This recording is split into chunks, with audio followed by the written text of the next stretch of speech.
একদিন বসে ধ্যান করছে, গণেশ সিদ্ধান্ত নিয়েছে বিয়ে করবে না। গণেশ সিদ্ধান্ত নিয়েছে ও বিয়ে করবে না, চিরকুমার থাকবে। এই জন্য তিনি ভগবান শ্রীহরির ধ্যান করছেন। আস্তে আস্তে ভগবান শ্রীহরির ধ্যান করছেন। ভগবান শ্রীহরির ধ্যান করছেন, আর সঙ্গে সঙ্গে তুলসী দেবী পথ দিয়ে পেরিয়ে যাচ্ছে। তুলসীও দেখতে কম সুন্দরী নয়।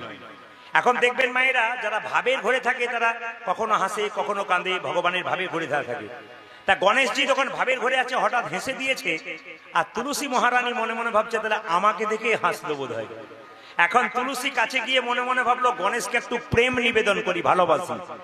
তাকাবেন গণেশের কাছে গিয়ে চুপচাপ বসে বলছে, গণেশজি আপনি কার ধ্যান করছেন? বলছে শ্রীহরি। শ্রীহরি আপনাকে কৃপা করবে নিশ্চয়? বলে হ্যাঁ করবে। না রকম কথা শুরু করেছে। গণেশ বলছে তুমি আর সময় পেলে না, আমাকে বিরক্ত করতে এসছো, যা এখান থেকে।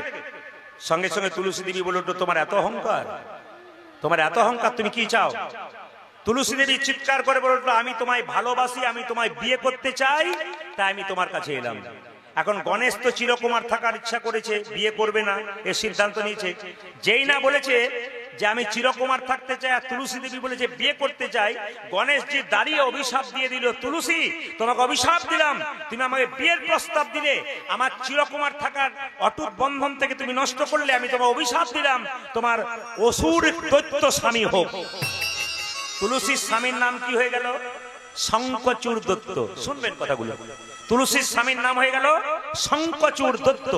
এখন যেই না শঙ্কচূড় দত্ত তুলসীর স্বামী হয়ে গেল, সঙ্গে সঙ্গে তুলসী বলল, অভিশাপ যখন দিলে আমার দৈত্য স্বামী হোক, তোমাকে অভিশাপ দিলাম, তুমি যেমন বললে আমি চিরকুমার থাকবো, তোমার একের চাইতে অধিক বিয়ে হবে, তোমার একটা নয় তোমার দুটো বউ হবে। গণেশের দুটো বউ, একটা সিদ্ধি একটা ঋদ্ধি। আপনারা প্রশ্ন করবেন, বাড়িতে গণেশ রাখেন, গণেশের সুর কোন দিকে থাকা উচিত? খুব বিবেচনা করে বাড়িতে বাস করতে হবে আপনাদের।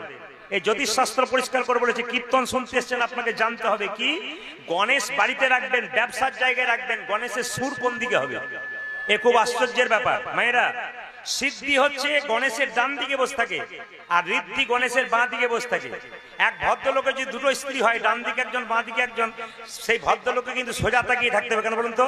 এর দিকে তাকালে এইদিকে তাকাও, এইদিকে, আবার যদি এদিকে তাকাও, সিদ্ধি বলছে এদিকে তাকাও। এখন যখন সিদ্ধির দিকে গণেশ তাকাচ্ছে তখন সোঁটটা ডান দিকে, আর ঋদ্ধির দিকে যখন তাকাচ্ছে তখন সোঁটটা বাঁ দিকে। সংসারে যখন গণেশকে রাখবেন ঋদ্ধি, আপনি বাঁ দিকে সুরাওলা গণেশ রাখবেন বাড়িতে। যদি আপনার ডান দিকে থাকে আপনি বন্ধ করুন। আমি বলি নাই, জ্যোতিষশাস্ত্র বলছে। কি বলছে? গণেশজি সুর বাড়িতে শান্তি প্রতিষ্ঠা করতে গেলে সব সময় বাঁ দিকে রাখুন। আর সিদ্ধিদাতা গণেশ মানে ব্যবসা বাণিজ্য যারা করে বা গণেশের যারা ধ্যান করে, গণেশকে যারা ভজন করে, তারা সব সময় গণেশকে সিদ্ধিদাতা মানে সিদ্ধিদাতা গণেশ ব্যবসার। যখন বাণিজ্য ব্যবসা করবেন তখন যেখানে রাখবেন গণেশ, মাথায় রাখবেন ডান দিকে সোঁরাওলা গণেশ রাখলে আপনার সব চাইতে ভালো হয়। এই জিনিসগুলো আপনাদের এখানে এসে জেনে গেলেন। আপনারা গণেশজির উপলক্ষে কীর্তন